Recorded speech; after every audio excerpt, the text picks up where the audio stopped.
Hi, this is Dennis with Second Chance Tackle. We're going to do another episode on frequently asked questions that come into my forum. And, well, those questions generally have a broader application than just the individual who's asking them. So I thought I would look at the questions, the techniques, the tips, and some products that are recommended by some folks that have written in across the channel and across the videos that we've recently published. I think passing these along is a great way to provide an education for those of you that are looking to increase your skills in terms of reel service and repair, or just the general understanding of how fishing reels are serviced, how they're made, and who made them.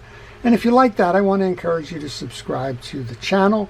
That will certainly help you and help I as we go through this to try and grow the base and continue to produce these types of videos. Well, the first one is actually a tip. It came in from Mike. I had done a project preview earlier this week on a reel. This one is a Penn 99 Silver Beach with a massively corroded spool, and that corrosion is set into the point where this easy release, single screw take apart. Well, we've got it on this side. Didn't even check the other side. For some reason, somebody put a screw in here that doesn't belong in here. I'm not sure why that was. That's probably what's holding it. Maybe the side plate doesn't work at all. I don't know. Let's see if we can get that right now. That's an unusual one. That doesn't belong there. But you never know what you're going to find. Let's see if we can pull it off now. No, it's still stuck. You can see there's just a tremendous amount of corrosion on this reel, and there's also a fair amount of, well, broken line. So we're going to work on this part, trying to get this. And there it goes, side plate's off. Okay, well, we're going to service this reel. We're going to bring it back to life, but the real issue is all the corrosion on this spool. And Mike wrote in a note to me. He said there are plenty of other products that will remove rust gently. Try some Evapor rust. So here we go. Evapor rust. Heavy duty rust remover, no scrubbing, reusable, easy soak. Shows you kind of how to do it, right? I'm going to use this. This was available. Oh, I got this at Harbor Freight. It was under $10, and it's about a half of, well, it's 1 quart. I was going to say half of a half, but 1 quart container. About $10. Shows you how to do this. We're going to do this. We're going to start and finish our video with this. We're going to do that, answer some other questions, and then we'll give you a product review. How does it work? Well, if you have questions like the ones we're about to review, please leave them in the comment section. I will try to answer those for you. And, well, let's move on here, see what else we have. So the next one comes in from Antonio. He says that he has a reel that has an instant anti-reverse bearing on it. Most of the modern reels like this one do. This one happens to be a Shimano Katala, but most of those have the new one-way clutches as the anti-reverse mechanism. He says, is wiping clean an anti-reverse bearing with 91 proof rubbing alcohol a bad idea? And the answer is no. Most of the time when I do a video, I'm going to tell you that the anti-reverse clutches, whether they're on round bait casting reels or spinning reels or wherever you may find them, are intended to run dry. Do not grease them, do not oil them. They're friction-driven devices. Friction-driven devices lose friction with oil and grease. So they are sub-optimized, and sometimes they don't work at all. What I've recommended in the past, and normally do on my own occasions, is just get a cotton swab and just dry it out. Remove the excess greases, dirts, and oils, and that should restore that anti-reverse. What Antonio was asking is, can I use the rubbing alcohol? You can. I wouldn't recommend using a penetrating oil. I might recommend, I think I could recommend using a brake cleaner, the aerosol brake cleaners, so automotives, and I can recommend the rubbing alcohol. Why? Because those are going to dry, they're not going to leave a residue, and they are going to help break up or clean up any dirt and debris you may find in an anti-reverse clutch. So thank you for asking that, and it is not a bad idea. Here's another one. Can I use 3-in-1 oil on my fishing reels? Well, again, I don't recommend any product that's not specifically intended for fishing reel use. So what do I use?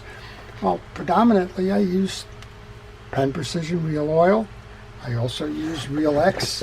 I can find the bottle around here somewhere. I use Reel X. I use Lucas reel oils. And quite honestly, most manufacturers will provide fishing reel oils and greases designed specifically for marine use and specifically for use on fishing reels. Now, 3-in-1 is a fine product. If you want to use it, sure, go ahead and use it. But remember, it's not going to have the same properties. So it may evaporate faster.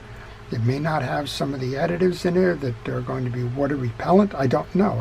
I'm not a chemist. I don't know the answer to that. But I stick with the ones that have been specifically designed and engineered for fishing reels, figuring that that's the best approach in terms of doing that. I also get questions on, can I use gun oil and other things? You know, it's your reel. You can use whatever you like. Most of the time I find that the fishing reel oils are completely satisfactory. You can't get into trouble with them. It's a safe approach, etc. So go ahead and do that. Next one comes up. It's actually a Mitchell one. And this one comes in from George. George says, I have several 300, 308, and 308As. They all seem to have the similar problem. The bail does not lock in the open position. Well, this was a poor choice for answering that question because, well, the bail's disconnected here. What is the cause? Well, there's two issues usually that happens if it doesn't lock. How does it lock? When your bail goes over, there's a slot right on the side of the bail arm on these Mitchell models. This is a 304. There's a slot there. That slot needs to engage with this lever. This is your trip lever. It's meant to seat right into that slot there. That's what will hold it open. And if you're not seating it in there, or if it's not tripping, there's two things that are generally going on. Now what I did was I pulled that trip lever spare part to show you what's going on. The first one is, a lot of times this bail arm itself will be stuck. So it won't even move over to where that slot is. It'll be stuck like this. What's the answer to that one? Penetrating oil. If you use something like a WD-40, you give it a good hose down in here. You work it back and forth like this. Generally, it will free it up and allow the swing of that to come back over to the point where it can intersect with your bail arm, and that'll lock it in place so that you can do the cast. And then when you trip around here, you're going to see there's a ramp here. In this particular case, that's what's going to throw this back out and allow your bail to spin. The second issue is a little bit more interesting. You can see as you look at this particular one that there's a Z-shaped design to this. Right angles. This is the furthest point out. It comes in through the case, goes down and over. And a lot of times with repeated use, two things happen. Either the Z gets out of shape, in other words, it bends down like this, just from repeatedly going in and out of that slot and getting hammered. Sometimes it's bent because this part here bows under the tension, but regardless, sometimes it'll bend down, and when it bends down, it does not make that clear intersection back into here. It'll be pointed down like this, and it won't be grabbing it. The other one is kind of interesting as well. Not only does it go kind of front to back this way, it also goes side to side. So you need to look to see if it's bent, if this top tab is bent this way or that way. Again, it's repeated use. This is a relatively light metal, and while these reels are 20, 30, 40 years old and continually doing this, can either warp your body of your swing arm, It can knock down or knock up the angles on this, and it can also cant this. So if you're having an issue because it does not connect with that slot, try oiling this first. Check to make sure that your angles are nice and square here. Check to make sure that it is kind of parallel with the lip here as well. That should solve your issues. Well, those have been some kind of interesting questions. We're going to go soak this. We'll finish this episode by soaking this spool in the Evapor Rust. We'll come back and we'll say whether that was a good idea or not from Michael. Well, let's finish up this series then. The question that we started with will be the answer that we finish with. It is, how did Evapor Rust do on that seriously corroded, greened up spool? And for the most part it has removed it. It's also removed any flakes and the like. This did say no brushing and the like, just let it sit. I've let it sit about 6 hours. Looks like most of the stuff that's bubbled up is knocking off with some light steel wool. This is 4-0 steel wool, and there appears to be a little bit of that left.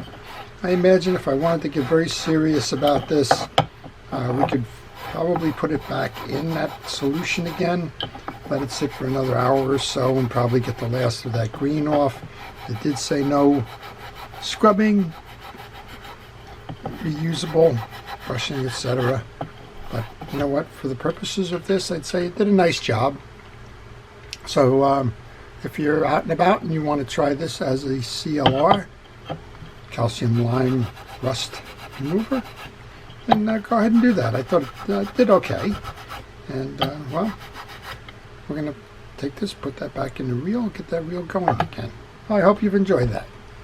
If you have questions, please leave them in the comment section. We do try to do this on a regular basis. And again, if you like this, please subscribe, and please indicate that you like it at the end of the video. This is Dennis with Second Chance Tackle, wishing everybody a great day.